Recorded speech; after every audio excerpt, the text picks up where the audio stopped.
Good Things Utah, provided by Gatehouse Number 1.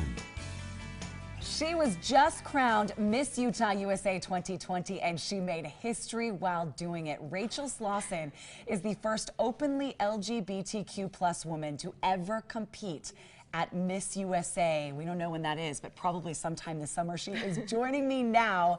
Good to see you. Hello. So you were crowned here in Utah in January. Yes. And since then, your story, your platform has blown up on a national scale. What have the last couple weeks been like for you? Pure shock. Honestly, it was not what I expected. I knew that this might be a first for Utah, but I had no idea that this had never happened before. It seems like something that would have happened a long time ago, but apparently not. You were just on Good Morning America 2 weeks ago. What was that like?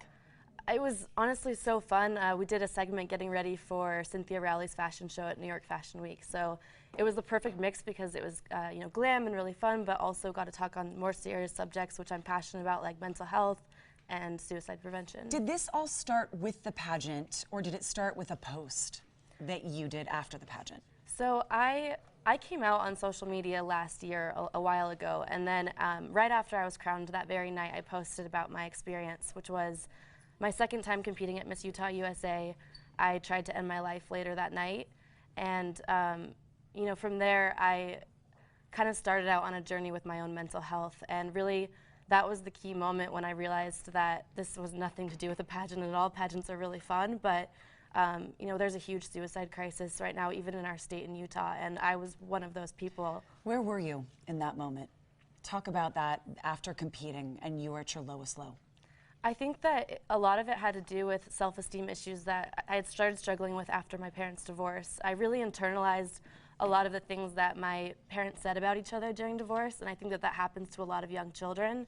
People don't realize that when you're talking about your ex in that situation, kids internalize that as their voice about themselves. So I don't think my parents meant any harm, but I think that that was kind of like when my self-esteem started having its first issues. And I think when I lost Miss Utah that night, I saw it as this huge reflection of who I am, not realizing that there's rejection all the time in life. You apply for a job, you're not always going to get that job, and it means there's a better job meant for you. And if I had won at that time, I wouldn't have, first of all, the years of work that I put into my own mental health, and I wouldn't have so many other things that give me the opportunity to really utilize this. So I didn't understand that everything happens in its own time. What helped you turn the corner to get this positive attitude you now have?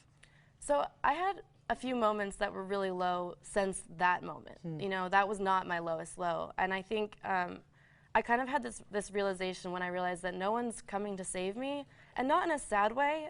There's so many people that have offered to help me and so many resources that are available, but the first person that has to be able to reach for that is myself.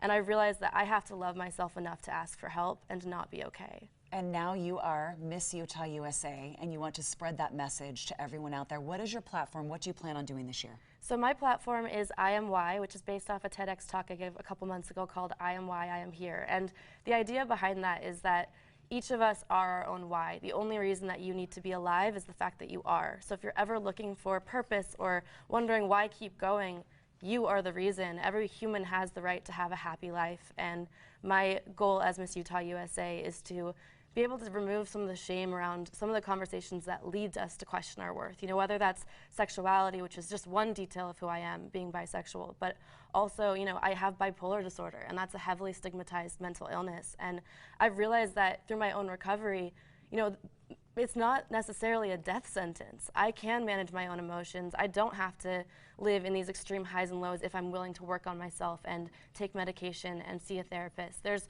so many resources that are available, and the main thing that was standing in the way of me having a happy and healthy life was shame.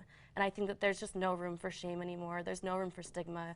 We all have details about ourselves that we wouldn't necessarily want to post on Instagram based off of how social media has been in the past, but I think that social media can be a really powerful tool for connection. So I have a hashtag, which is hashtag I Am Why, and I encourage young people to take back their power and take that thing that you're so afraid of people knowing about yourself and find the courage to share it. Because once you rip that Band-Aid off, you'll realize that there was never a reason to doubt yourself, and you are lovable exactly as you are. And that's what you're doing. You're talking about such important issues. Miss Utah USA, Rachel Slauson, joining us on the show.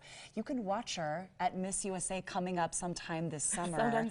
Sometime soon, and yes, probably on more national televised shows, because everyone talking about you across the country. Thank you so much for stopping by. Thank you for having me. Good Things Utah. Up next, everybody, a new option for opioid-free surgery.